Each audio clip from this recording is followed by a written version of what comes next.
Hello दोस्तों, एक बार फिर से स्वागत है आपका आर एम एस पॉइंट में। देखिए, आपने कहा था कि एनसीईआरटी का जो है थ्योरी और क्वेश्चन दोनों एक साथ करेंगे, तो उसी को लेकर हमने यहाँ पर थ्योरी प्लस एमसीक्यू आपको हम करवाएंगे। और यहाँ से जितने भी क्वेश्चन बनते हैं वो सारे के सारे आपको देखने को मिलेंगे। और क्वेश्चन के साथ साथ जहाँ से क्वेश्चन पूछा गया है वो भी हम आपको दिखाएंगे। एनसीईआरटी के बुक को आपको हम दिखाएंगे कि कहाँ से ये क्वेश्चन पूछे गए हैं। तो चलिए शुरुआत करते हैं। और इसमें प्राचीन भारत में हम आपको क्लास 6 का पहला चैप्टर, क्लास 6 का 8वां चैप्टर और क्लास 12 का दूसरा चैप्टर, जो कि ऐतिहासिक स्रोत के नाम से यह क्लास आपको हम करवाएंगे। जितने भी क्वेश्चन होंगे, जैसे भी थ्योरिकल पार्ट होंगे, वो सारे के सारे आपको देखने को मिलेंगे। आप ये वीडियो देखकर बताइएगा कि इसको चालू रखा जाए या इसको कुछ और तरीके से पेश किया जाए, ताकि आपको अच्छा हो। अगर ये अच्छा लगेगा तो ठीक है, नहीं लगेगा तो आगे तरीके से हम कुछ करेंगे, वो आप कमेंट में बताइएगा। आज हम आपको पहला ही चैप्टर इसमें बताएंगे, जिसमें क्लास 6 का पहला चैप्टर होगा हिस्ट्री का। और पहला चैप्टर का नाम है क्या, कब, कहाँ और कैसे। इसका क्वेश्चन देखिएगा पहले। तो इसका क्वेश्चन है पहला कि गेहूं और जौ की फसलों के संदर्भ में निम्नलिखित कथन पर विचार कीजिए। पहला है कि मनुष्यों द्वारा सर्वप्रथम इन्हीं फसलों को उपजाने की शुरुआत हुई। ये अभी तक आप बहुत बार क्वेश्चन हर कंपटीशन एग्ज़ाम में बना लिए होंगे, दिए होंगे, तो नहीं दिए हैं तब जान लीजिए कि ये क्वेश्चन पूछा जाता है। दूसरा ऑप्शन है कि इन फसलों के उपजाने का क्षेत्र हिमालय और विंध्य की पहाड़ियाँ थी। उपयुक्त कथनों में से कौन सा कथन सही है आपको बताना है। केवल एक, केवल दो, केवल एक दो और ना तो एक ना ही दो। हम आपको अब लेकर चलते हैं एनसीईआरटी के चैप्टर में और इसका आंसर आपको खोज कर देते हैं। चलिए देखिएगा, इसमें जो आपको क्वेश्चन आंसर मिल रहा है, कहाँ से मिल रहा है, ये सारी बातें यहाँ पर हम आपको बताएंगे। यह देखिएगा पहला चैप्टर है और जो क्वेश्चन है उसका आंसर आपको हम बताते हैं कि कहाँ से यह आंसर लिया गया है। आंसर जो होगा वो ये पैराग्राफ आप पढ़ेंगे और इससे क्वेश्चन बहुत बनते हैं। पहला क्वेश्चन आप तो यहाँ पर जिसका आंसर जो होगा ये होगा कि गेहूं और जौ जो है 8000 वर्ष पूर्व स्त्री और पुरुषों ने सबसे पहले उपजना शुरू किया था। ये 8000 वर्ष पूर्व देख लिए। ये तो सबसे पहले आपने जान लिया कि गेहूं और जौ था, स्त्री पुरुष के द्वारा 8000 वर्ष पूर्व उपजाना शुरू किया गया था। अब पहाड़ी की बात की गई है तो इसमें पहाड़ी है उत्तर पश्चिम की बात करें तो ये उत्तर होता है और ये पश्चिम होता है। और इसके बीच जो भाग आप देख रहे हैं, ये इसमें जो एक पहाड़ी का नाम दिया गया है जिसमें सुलेमान है और किरथर है। ये दो पहाड़ी है और इसी के बीच में अब आपको हम यहाँ पर सुलेमान और किरथर को भी दिखाते हैं। ये हो गया सुलेमान और किरथर, ये उत्तर है और ये क्या है, ये आपका पश्चिम है। तो उत्तर और पश्चिम के भाग में सुलेमान और किरथर है। ठीक है, हम पूरा आपको स्टेंजा पढ़ के बताते हैं और यहाँ से क्वेश्चन बहुत ही पूछा जाता है। देखिएगा, लिखा गया कि उत्तर और पश्चिम की सुलेमान और किरथर पहाड़ियों का पता लगाए। हमने लगा दिया। और इसी क्षेत्र में कुछ ऐसे स्थान हैं जहां लगभग 8000 वर्ष पूर्व, कितने, तो 8000 वर्ष पूर्व स्त्री पुरुषों ने सबसे पहले गेहूं और जौ सबसे पहले क्या, गेहूं और जौ। यहाँ पर है, देख सकते हैं, फसलों को उपजाना आरंभ किया।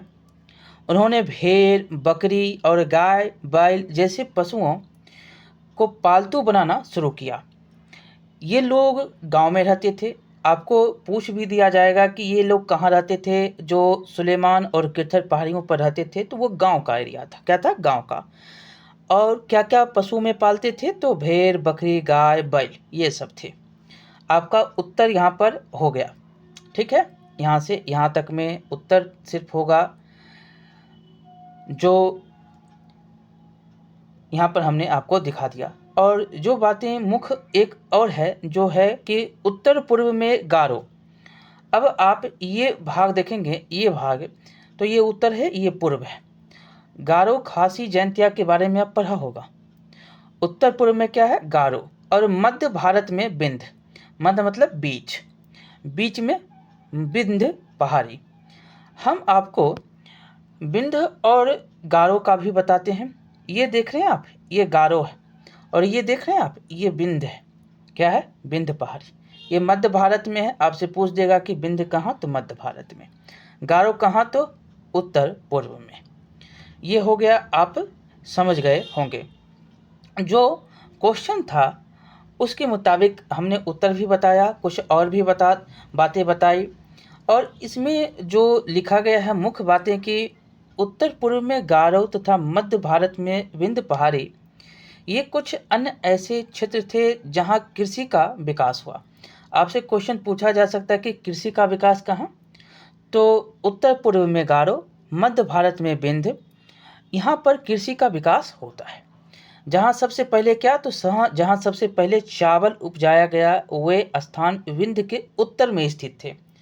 क्या था, तो विंध्य आपने देखा, और उत्तर होता है ऊपर की ओर, तो उत्तर में स्थित थे। अब आपको दो तीन बातें हम आपको बता दें कि ये गेहूं और जौ उपजाने का जो प्राचीनतम साक्ष्य मिलता है वो मेहरगढ़। कहाँ, तो मेहरगढ़। अभी ये पाकिस्तान में मेहरगढ़ के बलूचिस्तान से प्राप्त होता है। और जो नवीन मतलब कि अभी की बात अगर हम करें, तो चावल उपजाने का जो प्राचीनतम साक्ष्य प्राप्त हुआ है वह आपको संत कबीर नगर, कहाँ, तो संत कबीर नगर के लहुरा देव से पाए गए हैं। और इसके भी साक्ष्य जो है लगभग 9000 से 8000 वर्ष पूर्व के हैं। तो ये बात आप समझ गए होंगे। हम चलते हैं अब आपको क्वेश्चन पर लेकर। देखिएगा, ये क्वेश्चन है, और क्वेश्चन में लिखा गया कि कथन पर विचार गेहूं और जौ के बारे में। तो सबसे पहले ये फसल उपजाया गया, ये बात सही है, और यह जो है गलत है। हमने आपको सुलेमान और किरथर के बारे में बताया, ये था ना कि बिंध्य था।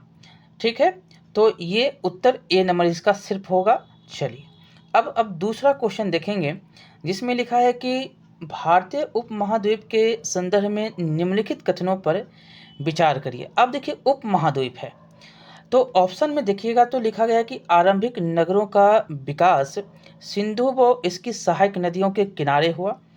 दूसरा क्वेश्चन है कि दूसरा है कि गंगा व इसकी सहायक नदियों के किनारे नगरों का विकास लगभग 5000 वर्ष पूर्व हुआ। कौन सा इसमें सही है, बताना है।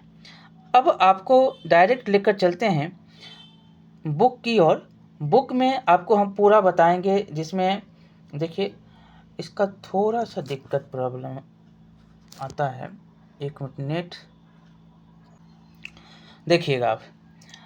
अब इसका एक बात हम आपको बता दें कि क्वेश्चन एक और पूछा जा सकता है कि जो जानवर का शिकार करते हैं ना, उसको आखेट भी कहते हैं। क्या करते हैं, आखेट।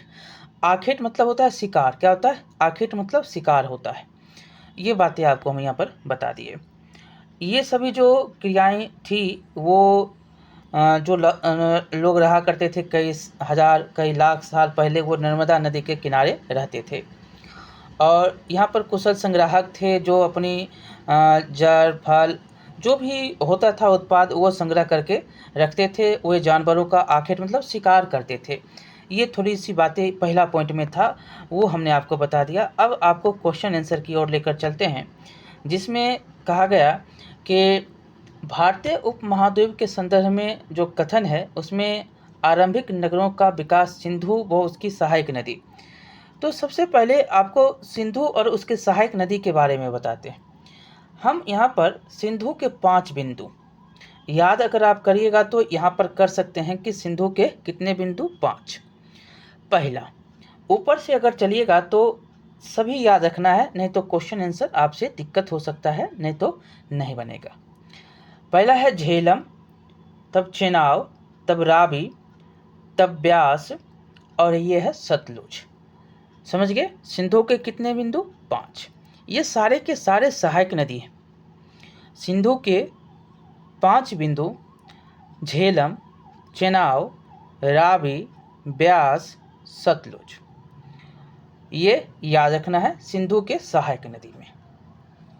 चलिए अब आपको यहाँ पर बताते हैं, कहा गया कि जो बातें हैं उपमहाद्वीप के बारे में बताने के लिए। तो ये आप देख रहे हैं गंगा, ये है सिंधु। हमने सिंधु के 5 बिंदु के बारे में बता दिया, सहायक नदी कौन कौन से हैं। अब देखिए सहायक नदी कहते किसको हैं। सहायक नदी जो नदी होती है एक बड़ी नदी में मिल जाती है, सहायक नदी उनको कहते हैं जो एक बड़ी नदी में जाकर क्या होगा, मिल जाएगी। और लगभग 4700 वर्ष पूर्व इन्हीं नदियों के किनारे कुछ आरंभिक नगर फूले फले, और गंगा व इसकी सहायक नदियों के किनारे तथा समुद्र तट, जो समुद्र तटवर्ती इलाकों में नगरों का विकास 2500 वर्ष पूर्व हुआ। कितना वर्ष पूर्व हुआ, 2500 वर्ष पूर्व हुआ, जो गंगा और इसकी सहायक नदी था उसमें। और ऑप्शन में जो है वो है 5000। तो सबसे पहले हम यहाँ तो आपको बता दिए कि 2500 वर्ष पूर्व हुआ।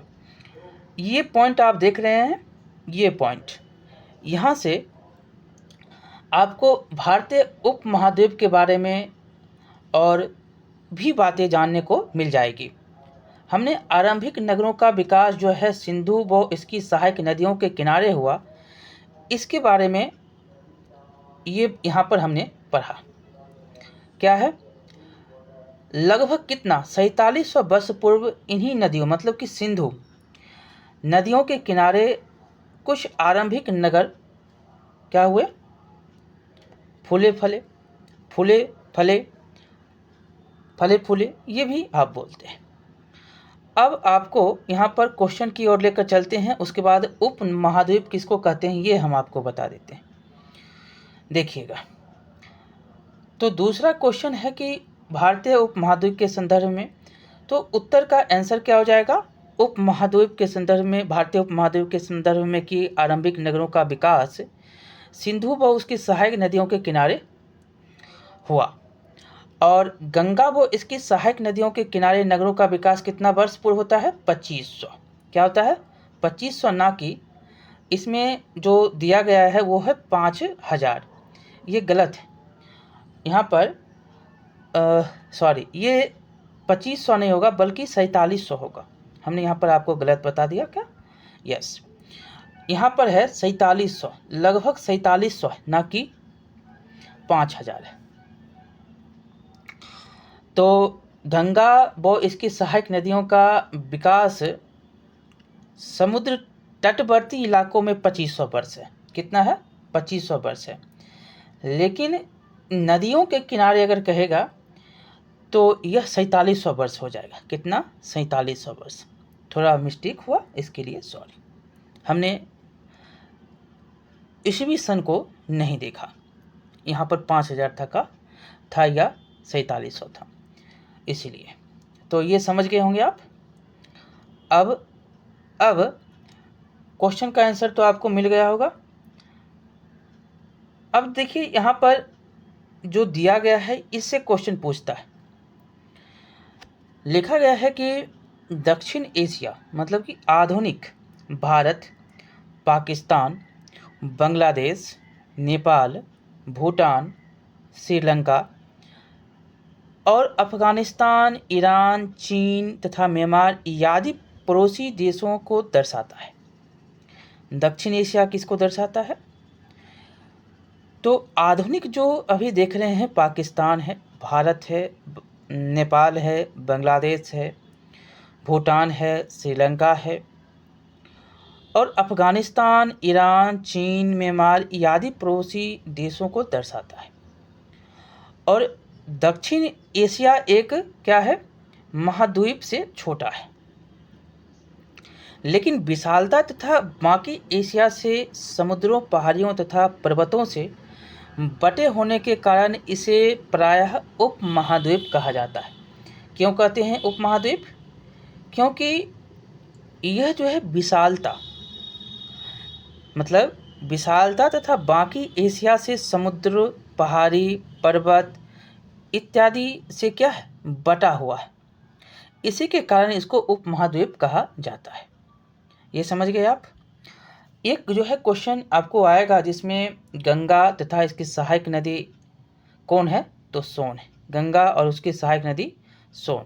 अब देखिए, गंगा के दक्षिण में इन नदियों के आसपास का क्षेत्र प्राचीन काल में मगध, मतलब वर्तमान बिहार नाम से जाना जाता था, और इसके शासक बहुत शक्तिशाली थे और उन्होंने एक विशाल राज स्थापित किया था। देश के अन्य हिस्सों में भी ऐसे राज्यों की स्थापना की गई थी। चलिए, अब हम तीसरा क्वेश्चन आपको लेकर चलते हैं। तीसरा क्वेश्चन पर, इसमें तीसरा क्वेश्चन देखिए वही है। गंगा नदी के किनारे जो है, गंगा नदी के दक्षिण में इसकी सहायक नदी सोन के आसपास का क्षेत्र प्राचीन काल में किस नाम से? तो मगध के नाम से जाना जाता। हमने अभी तक क्वेश्चन और आंसर दोनों की बातें कर ली थी। हमने आपको बताया कि यह आएगा क्वेश्चन। चलिए, अब जो है वह है आपका चौथा नंबर क्वेश्चन कि भारत के नाम के संदर्भ में निम्नलिखित कथनों पर कौन सा कथन सही है? सबसे पहले तो ऑप्शन आप पढ़ लीजिए, उसके बाद हम पूरा इसका डिटेल बताएंगे।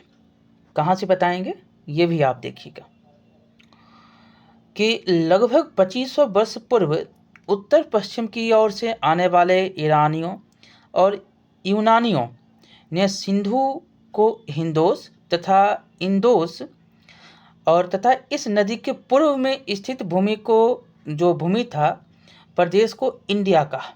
अभी आपने कुछ दिन पहले भारत और इंडिया पर पूरा वाद विवाद देखा होगा।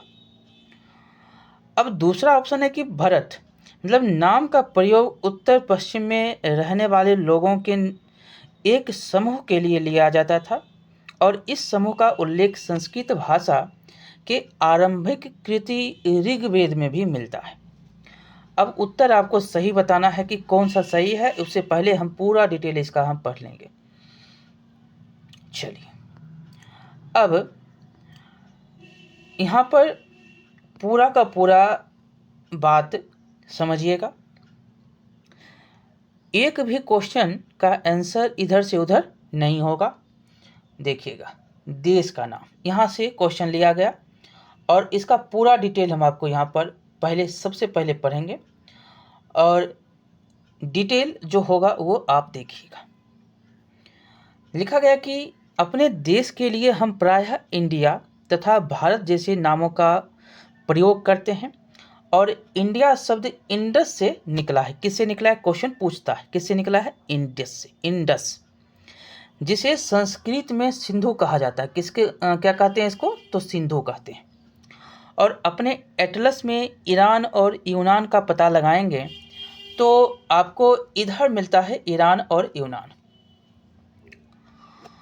लगभग 2500 वर्ष पूर्व, कितना? तो 2500 वर्ष पूर्व उत्तर पश्चिम, हमने बताया कि ये उत्तर पश्चिम का क्षेत्र है, की ओर से आने वाले ईरानियों और यूनानियों ने सिंधु को हिंदोस तथा इंदोस, ईरानी बोलता है हिंदोस और यूनानी बोलता है इंदोस, और इस नदी के पूर्व में स्थित भूमि को इंडिया कहा।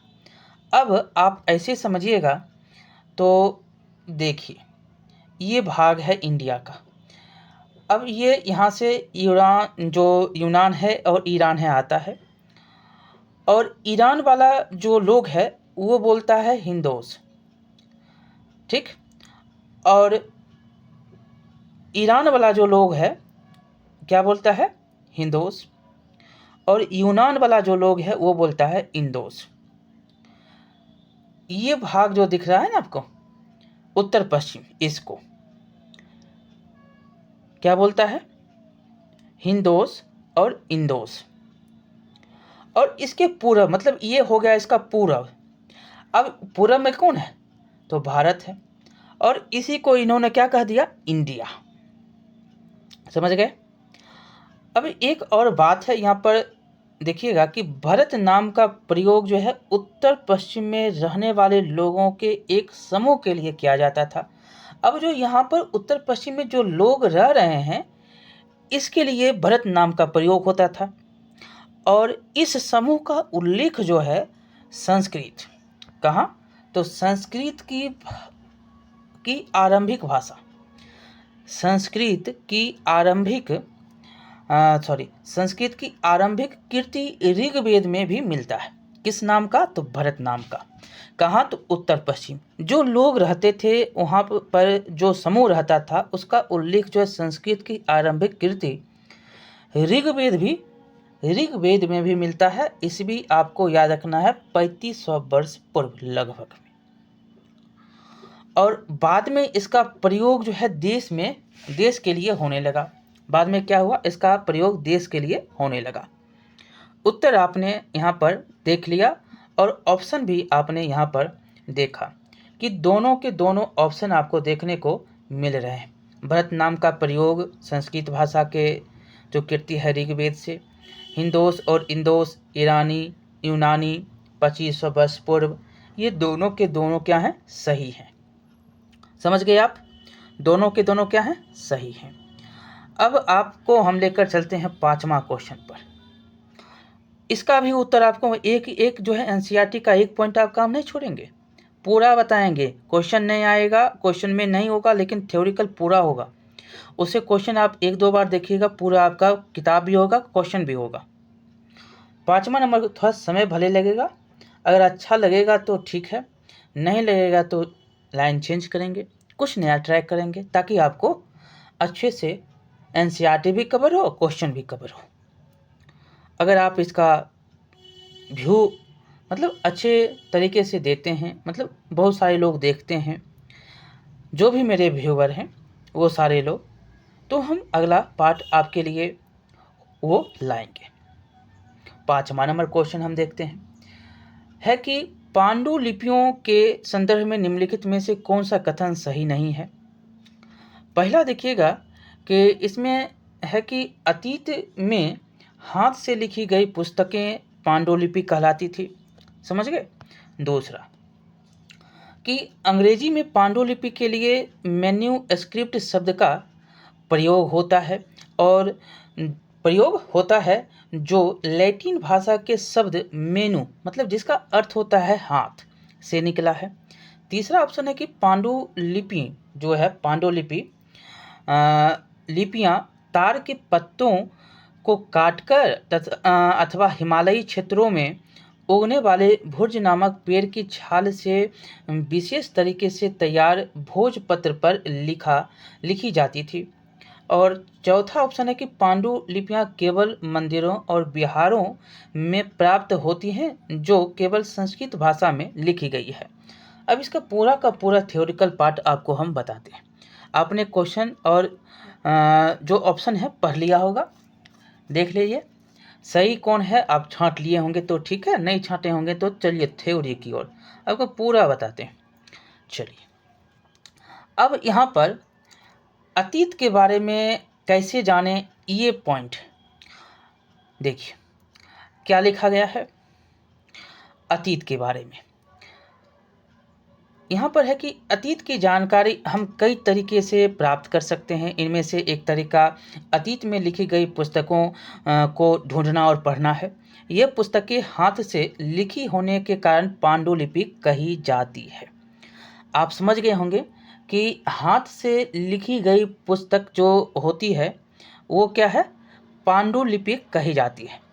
अंग्रेजी में पांडुलिपि के लिए प्रयुक्त होने वाला मैन्युस्क्रिप्ट शब्द लैटिन शब्द मेनू, जिसका अर्थ क्या होता है, हाथ से है और मतलब इससे निकला है। मेनू जिसका अर्थ हाथ है और इससे निकला है, ये समझ गए होंगे आप। और ये पांडुलिपियां प्रायः ताड़पत्रों अथवा हिमालय क्षेत्र में उगने वाले भोज नामक पेड़ की छाल से विशेष तरीके से तैयार भोजपत्र पर लिखी मिलती है।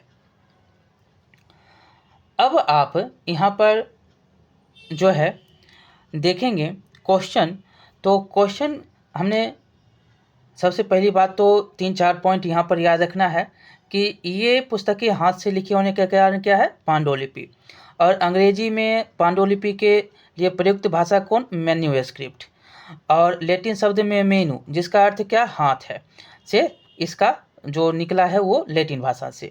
और पांडुलिपि क्या है, तो ताड़पत्रों अथवा हिमालय क्षेत्र में उगने वाले भोज नामक पेड़ की छाल से विशेष तरीके से तैयार भोजपत्र पर लिखा मिलता है। ये समझ गए। एक बात यहाँ पर और है जिसको आप यहाँ पर अध्ययन कर सकते हैं, उसके बाद क्वेश्चन पर आपको हम लेकर चलेंगे। लिखा गया कि ताड़पत्रों से बनी पांडुलिपि का एक पृष्ठ आपको जो यहाँ पर दिखाया गया है, ये देख सकते हैं, ये ठीक। और यहाँ पर लिखा गया कि यह पांडुलिपि लगभग 1000 वर्ष पहले का लिखा गया है और किताब बनाने के लिए ताड़ के पत्तों को काटकर उनके अलग अलग हिस्सों को एक साथ बांध दिया जाता था। ये याद रखेंगे, ये भी क्वेश्चन बनता है। और भुज पेड़ की छाल से बनी ऐसी ही एक पांडुलिपि को तुम यहाँ देख सकते हो, ये है। अब क्वेश्चन पर चलेंगे तो क्वेश्चन क्या कह रहा है, इसको देखिएगा। क्वेश्चन कह रहा है कि इसमें आपको कौन सा सही नहीं है। क्वेश्चन में था कौन सा सही नहीं है। सही क्या है, तो अतीत में जो हाथ से लिखी गई पुस्तकें होती थी वो क्या है, पांडुलिपि, सही है, आपने देख लिया। दूसरा कि अंग्रेजी में पांडुलिपि के लिए मैन्युस्क्रिप्ट, ये भी सही है। तीसरा है कि ताड़ के पत्ते, हिमालय जो था क्षेत्र में भोज नामक, कौन नामक पेड़ था, भोज। ये भी क्वेश्चन पूछता है कि ताड़ पांडुलिपि जो है ताड़ के पत्तों को काटकर अथवा हिमालय क्षेत्र में किस पेड़ का, तो भोज नामक पेड़ का छाल। तो ये तीनों के तीनों सही हैं। गलत है डी नंबर, लिखा है कि पांडुलिपियां केवल मंदिरों और विहारों, ये क्या है, गलत है। ठीक है, देखिए पांडुलिपि जो था ये मंदिरों और विहारों के अतिरिक्त अन्य स्थान से भी प्राप्त हुआ है। और पांडुलिपियां विभिन्न प्राचीन भाषाओं में प्राप्त हुआ, जिसमें संस्कृत है, प्राकृत है, तमिल है, ये सब से प्राप्त हुए, ना कि सिर्फ संस्कृत से। ठीक है, इसलिए ये गलत है। आपको हम अब 6ठा नंबर क्वेश्चन लेकर चलते हैं, जिसमें लिखा है कि अभिलेखों के संदर्भ में निम्नलिखित कथनों पर विचार करेंगे। पहला कि ऐसे लेख जो केवल पत्थरों पर उत्कीर्ण किए जाते थे अभिलेख कहलाते हैं। कभी कभी दूसरा है कि कभी कभी शासक अथवा अन्य लोग अपने आदेशों को इस तरह उत्कीर्ण करवाते थे ताकि लोग उन्हें देख व पढ़ सके तथा उनका पालन कर सके। कौन सा इसमें कथन सही है आपको बता रहा है। अब चलते हैं अभिलेख पर। चलिए, एक पॉइंट आपसे छूटेगा यहाँ पर नहीं। कुछ बातें जो थी हमने यहाँ पर पांडुलिपि के बारे में नहीं बताया था। ये देख सकते हैं पांडुलिपि के बारे में लिखा गया है कि इतने वर्ष पहले जो है, इतने वर्षों में इनमें से पांडुलिपियाँ के कीड़ों ने खा लिया तथा कुछ नष्ट हो गया। कीड़ा कुछ खा लिया, कुछ नष्ट हो गया। और यह जो है मंदिर विहार से प्राप्त होता है, कुछ धार्मिक स्थान जो धार्मिक स्थान है वहाँ से भी प्राप्त होता है। यहाँ पर मान्यता है कि व्यवहारों, राजाओं के जीवन, औषधियों तथा विज्ञान, ये सब जो हैं इसमें चर्चा होती थी। ठीक है, प्रकारों के विचार की चर्चा इसमें मिलता है।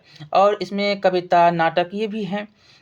इसके अतिरिक्त देखेंगे तो इसमें जो लिखा गया है संस्कृत में, प्राकृत में, तमिल में, ये सब भाषाओं में आपको मिलते हैं। और प्राकृत भाषा जो था वो प्रयोग प्राकृत भाषा का प्रयोग आम लोग करते थे। आपसे बार बार क्वेश्चन पूछा जाता है कि कौन सी भाषाओं का प्रयोग आम लोग क्या करते थे, तो प्राकृत भाषा। कौन भाषा? तो प्राकृत भाषा। ये VVI क्वेश्चन का उत्तर होता है। बार बार तमिल दे देगा, प्राकृत दे देगा, संस्कृत दे देगा, पाली दे देगा। तो जो उस समय के लोग थे, आम लोग थे, वो प्राकृत भाषा का प्रयोग क्या करते थे। ठीक है। अब आपको हम जो अभिलेख के बारे में है उसका क्वेश्चन का आंसर बताते हैं। देखिए, अभिलेख हम पूरा पहले पढ़ देते हैं, उसके बाद उत्तर भी यहाँ पर आपको मिल जाएगा। है कि यहाँ पर हम अभिलेखों का भी अध्ययन कर सकते हैं। ऐसे लेख पत्थर अथवा धातु जैसी अपेक्षाकृत कठोर सतहों पर उत्कीर्ण किए गए मिलते हैं। कभी कभी शासक अथवा अन्य लोग अपने आदेशों को इस तरह उत्कीर्ण करवाते थे ताकि लोग उन्हें देख सके, पढ़ सके, उनका पालन कर सके। और कुछ अन्य प्रकार के अभिलेख भी मिलते हैं जिनमें राजाओं तथा रानियों सहित अन्य स्त्री पुरुषों ने भी अपने कार्यों का विवरण उत्कीर्ण करवाए हैं। उदाहरण के लिए शासक लड़ाइयों में अर्जित विजयों का अभिलेख जो लेखा जोखा था वो रखा करता था ये अभिलेख से। तो किस में उत्कीर्ण होता था? तो पत्थर अथवा धातु में कठोर जो सतह था उस पर उत्कीर्ण किए जाते थे। ये बात हो गया।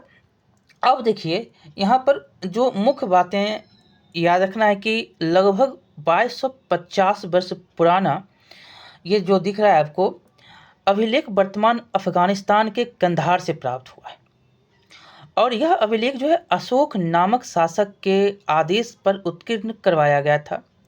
और इस शासक के विषय में हम आपको बताए थे कि हम 8वां अध्याय जो पढ़ेंगे इससे रिलेटेड है, और 12वां अध्याय जो 12th का पढ़ेंगे इससे भी रिलेटेड है।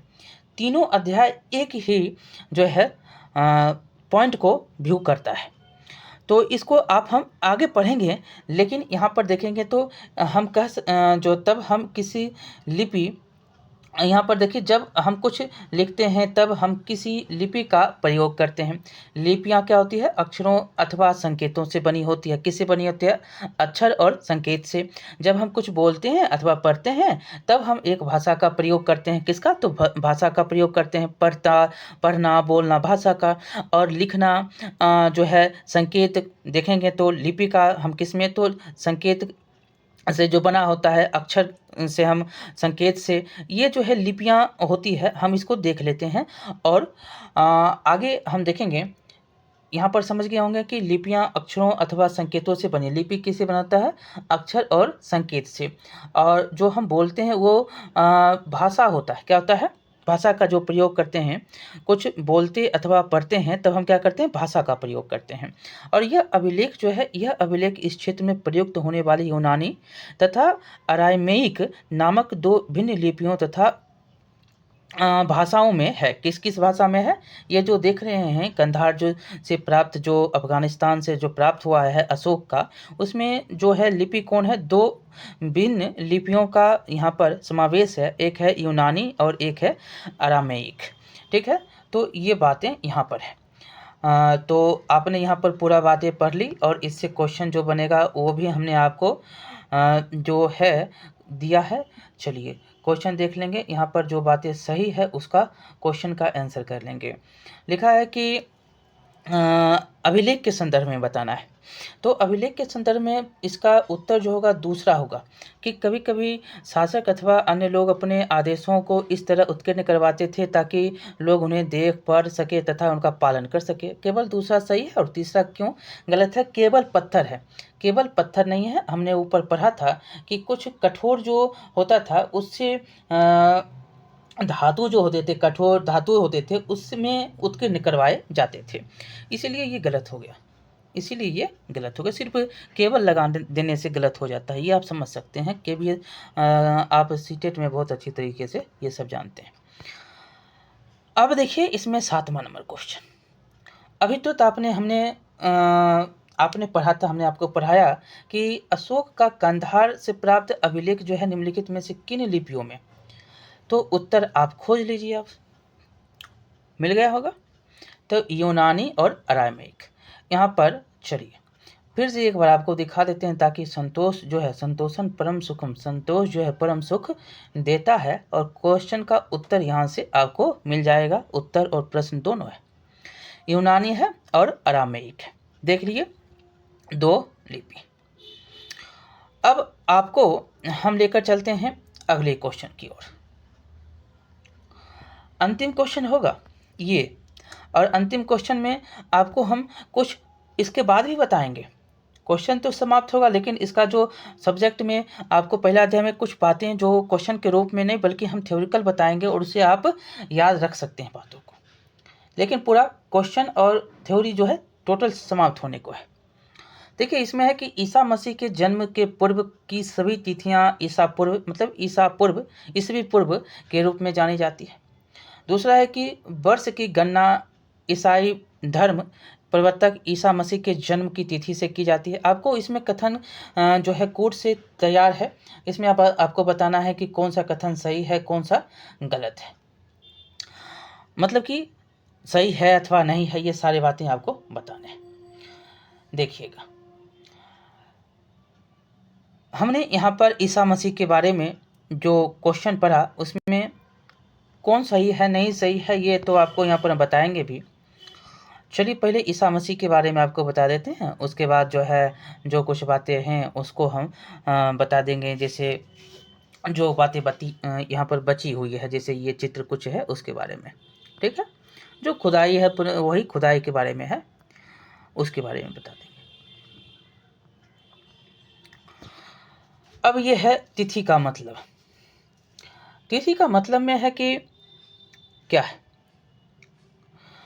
अगर कोई तुमसे तिथि के महत्व के विषय में पूछे, या तुम शायद उस दिन की तारीख, माह, वर्ष जैसे कि 2000 या इसी तरह की कोई और वर्ष बताओगे। वर्ष की यह गणना ईसाई धर्म प्रवर्तक ईसा मसीह के जन्म की तिथि से की जाती है। क्या है, तिथि से की जाती है। जो 2000 है वो क्या है, जन्म तिथि।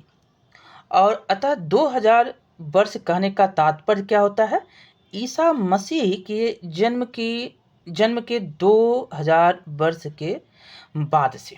क्या है, 2000 जन्म के बाद से। और ईसा मसीह के जन्म के पूर्व मतलब कि पहले की जो बात होगी वो क्या कहलाएगी, ईसवी पूर्व कहलाएगी। समझ गए। और इस पुस्तक में हम 2000 को अपना आरंभिक बिंदु मानते हुए वर्तमान से पूर्व की तिथि का उल्लेख करेंगे। समझ गए होंगे कि जो ऑप्शन में दिया गया है कि ईसवी पूर्व और ईसवी जो है, ईसवी क्या हो जाएगा, ईसा मसीह का जन्म, और उनके जन्म से पहले क्या होगा, ईसवी पूर्व होगा। अब यहाँ पर तिथि है, तिथि में आप समझिएगा कि अंग्रेजी में उसको आप बीसी बोलते हैं, मतलब कि ईसवी पूर्व, मतलब बिफोर क्राइस्ट मतलब ईसा पूर्व। और जो एडी होता है, कभी कभी तुम तिथि के पहले जो है एडी मतलब हिंदी में ईसवी लिखते हैं। ये क्या होता है, एनो डोमिनी, ये पूछा जाता है क्वेश्चन में। नामक 2 लैटिन शब्द से बना है, जिसका अर्थ क्या होता है, ईसा मसीह के जन्म के वर्ष, मतलब कि एनो डोमिनी जो होता है वो ईसा मसीह के जन्म के वर्ष को कहा गया। और कभी कभी जो होता है एडी की जगह सीई क्या होता है, सीई, और बीसी की जगह बीसीई का प्रयोग होता है। और सीई अक्षरों का प्रयोग जो है कॉमन एरा, और बीसीई का प्रयोग क्या होता है, बिफोर कॉमन एरा, मतलब पहले, ईसवी पूर्व। और कॉमन एरा क्या होता है, जो सीई होता है कॉमन एरा मतलब कि जन्म ईसा मसीह का। तो ये समझ गए।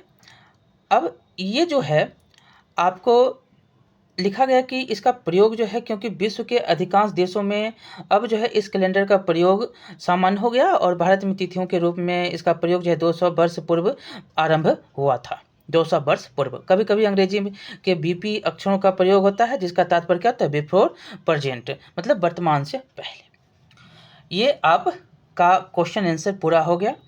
और जो बातें यहाँ पर क्वेश्चन आंसर में है वो दोनों के दोनों सत्य हैं। दोनों के दोनों सही हैं, स्पष्टीकरण भी सही है। अब जो कुछ बातें जो हैं यहाँ पर बच गई है, वो हम आपको अन्यंत्र है अपने से बाहर का, और कुछ बातें जैसे यहाँ पर दिया गया है कि राजाओं, पशुपालकों अथवा कृषकों का जीवन राजाओं तथा रानियों के जीवन तथा उनके व्यापारियों जीवन, शिल्पकारों के जीवन से भिन्न था। ये बहुत ही अभी भी आपको देखने को, कुछ राजा कुछ गरीब, ये सब अभी भी देखने को मिलता है। उनका रहन सहन पालन, ये सभी जो है भिन्न ही थे। उदाहरण के लिए आप देख सकते हैं, अंडमान द्वीप के अधिकांश लोग अपना भोजन मछली पकड़ कर करते थे, शिकार करके करते थे, फल फूल संग्रह करके करते थे। और इसके विपरीत जो है आप देखेंगे तो शहरों में रहने वाले जो लोग होते थे, खाद्य आपूर्ति के लिए अन्य व्यक्तियों पर निर्भर करते थे। अन्य व्यक्तियों पर निर्भर वो सारे के सारे करते थे। इस तरह के भेद जो है अतीत में भी आपको विद्यमान थे, अभी भी आपको देखने को मिलता है। और इसके अतिरिक्त देखेंगे तो एक अन्य तरह का भेद, जो कि उस समय शासक अपनी विजयों का लेखा जोखा रखते थे। यही कारण है कि हम उन शासकों का जो है, उनके द्वारा जो लड़ा गया लड़ाई है, उनके बारे में कुछ जानते हैं। शिकारी, मछुआरे, संग्राहक, कृषक, पशुपालक जैसे आम जो लोग होते थे, अपने कार्यों की रेखा जोखा नहीं रखते थे।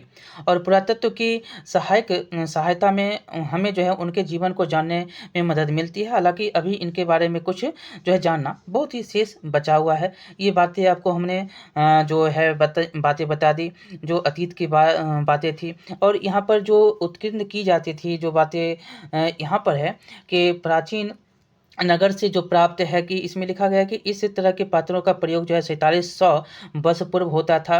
और दाएं में जो लिखा ये देख रहे हैं, यह पुराना चांदी का सिक्का है, और इसमें जो है 2500 वर्ष पूर्व सिक्कों का प्रयोग जो है 2500 वर्ष पूर्व। और एक जो दिख रहा है आपको हमारे द्वारा आज प्रयोग जो आने वाले सिक्के हैं, इससे क्या है, थोड़ा भिन्न है। और कुछ बातें हैं देख लेते हैं, उसके बाद आपको हम बताएंगे कुछ देखेंगे। तो इसके अतिरिक्त देखेंगे तो इसमें लिखा गया है कि ऐसी वस्तुओं का अध्ययन करने, जो देखिए यहाँ पर है कि जो बातें हैं, देखिए लिखा है कि इसके अतिरिक्त अन्य कई वस्तुओं अतीत में बनी और प्रयोग लाई जाती हैं। और ऐसी वस्तुओं का जो अध्ययन करते हैं, जो प्रयोग में अतीत के बारे में जो भी जानकारी रखते हैं, जो देखते हैं, वैसे व्यक्ति को पुरातत्वविद कहते हैं। क्या कहते हैं? पुरातत्वविद कहलाते हैं। और पुरातत्वविद जो है पत्थर और ईंट से बनी इमारतों और उनके अवशेष, चित्र, मूर्ति का अध्ययन करते हैं। क्या कौन करते हैं? तो पुरातत्वविद। पुरातत्वविद किसे कहते हैं? जो इमारत हो गया पुराना, अवशेष हो गया, चित्र हो गया, ईंट हो गया, पत्थर हो, इन सब का अध्ययन करते हैं। और वे जो है औजारों, हथियारों, बर्तनों, आभूषणों, इन सब का भी जो है छानबीन, खुदाई, ये सब करते रहते हैं। यही बातें यहाँ पर लिखी गई है। और वस्तु जो है पत्थर, पकी हुई मिट्टी, धातु, इनसे बनी होती थी। जो कठोर थे वो हैं, और जो नहीं कठोर थे वो क्या हो गए? नष्ट हो गए। ये बातें थी। हमने सारे जहाँ जहाँ से क्वेश्चन बने, जो बातें थी, हमने पूरा का पूरा आपको यहाँ पर बता दिया। जो गंगा किनारे वाले बात थी वो भी हमने आपको बताया। यहाँ पर देख सकते हैं कि सदैव उपमहाद्वीप के एक ऐसे हिस्से से दूसरे हिस्से का यात्रा नदी से लोग क्या करते थे। कभी कभी जो है हिमालय जैसे क्षेत्र, पर्वत, पहाड़ी, रेगिस्तान, नदी, समुद्र, ये जो है कारण, समुद्रों के कारण यात्रा क्या होती थी? जोखिम होती थी, जोखिम भरी होती थी। यहाँ पर जो लिखा गया है। और कुछ बातें हैं जिसमें फिर भी ये यात्रा उनके लिए असंभव नहीं था, लेकिन जोखिम था, लेकिन यात्रा असंभव नहीं होता था। अतः कभी लोग काम की तलाश में, तो कभी प्राकृतिक आपदाओं के लिए के कारण जो है एक स्थान से दूसरे स्थान जाया करते थे। कभी कभी सेनाएं दूसरे क्षेत्र पर विजय हासिल करने के लिए जाती थी। इनके अतिरिक्त व्यापारी कभी काफिले में, तो कभी जहाज़ों में अपने साथ मूल्यवान वस्तुओं को लेकर एक स्थान से दूसरे स्थान जाते थे। धार्मिक गुरु लोगों को शिक्षा देने के लिए एक स्थान से, एक गांव से दूसरे गांव, कस्बा, ये सब जाया करते थे। ठीक है। और कुछ रोचक स्थानों को खोजने की चाह में उत्सुक होती थे, सभी यात्रा करते थे। और यही बातें है यहाँ पर लिखी गई। ठीक है। और कुछ बातें हैं तो यहाँ पर हम आपको बता देंगे, जिसमें कि पहाड़ी, पर्वत, समुद्र, ये सब तो हमने आपको बता दिया कि उपमहाद्वीप की प्राकृतिक सीमा का निर्माण करते हैं। जो पहाड़ी है, पर्वत है और समुद्र है, ये क्या करता है? उपमहाद्वीप की प्राकृतिक सीमा का निर्माण करता है। हालांकि लोगों ने इन सीमाओं को पार करना आसान नहीं था। जिन्होंने ऐसा चाहा वो ऐसा कर सके। ऐसा कर सके, वे पर्वतों की ऊंचाई को छू सके और गहरे समुद्रों को पार कर सके। ये सब क्वेश्चन आपसे ऐसे नहीं पूछा जाता है। जो पूछा जाता है वो सारी बातें हमने आपको बता दी है कि लोगों के इस आवागमन ने हमारी सांस्कृतिक परंपराओं को समृद्ध किया और कई वर्षों के लोग जो है कई 100 वर्षों से लोग पत्थर के को तराशने, संगीत रचने, वहाँ तक कि भोजन बनाने के नए तरीके, तौर तरीके जो हैं आदान प्रदान करते थे। ये बातें यहाँ पर है। और कुछ बातें हैं तो देखेंगे, तो कुछ बातें और नहीं, हमने आखिर तक किसको कहते हैं ये भी बता दिया था और सारी बातें आपको हमने बता दी। देख लीजिएगा, हम तो एक एक पॉइंट आपको बता दिया। अन्यंत्र में देख सकते हैं कि लिखा गया है कि जैसा कि आपने पढ़ा कि अभिलेख कठोर सतहों पर उत्कीर्ण बनाए जो है करवाए जाते थे। इनमें से कई अभिलेख कई 100 वर्ष पूर्व और अभिलेख जो है अभिलेखों में लिपि और भाषा का प्रयोग हुआ और समय के साथ साथ अभिलेखों में प्रयुक्त भाषाओं और लिपि में बहुत बदलाव भी हुए। विद्वान यह कैसे जान पाते हैं कि क्या लिखा था, तो इसका जो है पता अज्ञात लिपि अथवा अर्थ निकालने की एक क्रिया के द्वारा लगाया जाता था। जैसे यहाँ पर लिखा गया है, आप देख सकते हैं कि कहानी, एक प्रसिद्ध कहानी उत्तरी अफ्रीकी देश मिस्र से मिलती है। लगभग 5000 वर्ष पूर्व वहाँ जो है यहाँ राजा रानी रहते थे। अब देखिए यहाँ पर जो पी है, पी का अक्षर देख सकते हैं किस प्रकार से संकेत है। टी का संकेत, ओ का संकेत, एल का संकेत, एम का, ये सब जो है संकेत यहाँ पर दिए गए हैं। और जो राजा रानी मिस्र में रहते थे वो मिस्र के उत्तरी तट पर रोसेट्रा नाम का एक कस्बा है। यहाँ से एक ऐसा उत्कीर्ण पत्थर मिलता है जिस पर एक ही लेख 3 भिन्न भिन्न भाषाओं तथा लिपियाँ, 3 जो है भाषा और लिपि, यूनानी मिस्र के 2 प्रकार थे, यूनानी के 1, मिस्री लिपि के 2। कुछ विद्वान यूनानी भाषा पढ़ सकते थे। उन्होंने बताया कि यहाँ राजाओं तथा रानियों के नाम एक छोटे से फ्रेम में दिखाए गए। इसे क्या कहा जाता, कारतूस कहा जाता है। और इसके बाद विद्वानों ने यूनानी तथा मिस्री संकेतों को जो है अगल बगल रखते हुए मिस्री अक्षरों के समानार्थक ध्वनियों की पहचान की। जैसा वहाँ पर हमने एल के अक्षर के बारे में बताया, शेर है, ए अक्षर है, चिड़िया है, ये सब जो है यहाँ पर दिए गए हैं। तो आपने देखा कि ये सारे क्वेश्चन और एक एक पॉइंट हमने आपको एनसीईआरटी का बता दिया। इस प्रकार से अगर आप पढ़ना चाहते हैं तो बताइएगा, आगे जो है इस सिलसिला को रखा जाएगा। बहुत बहुत धन्यवाद। लाइक शेयर सब्सक्राइब कीजिएगा।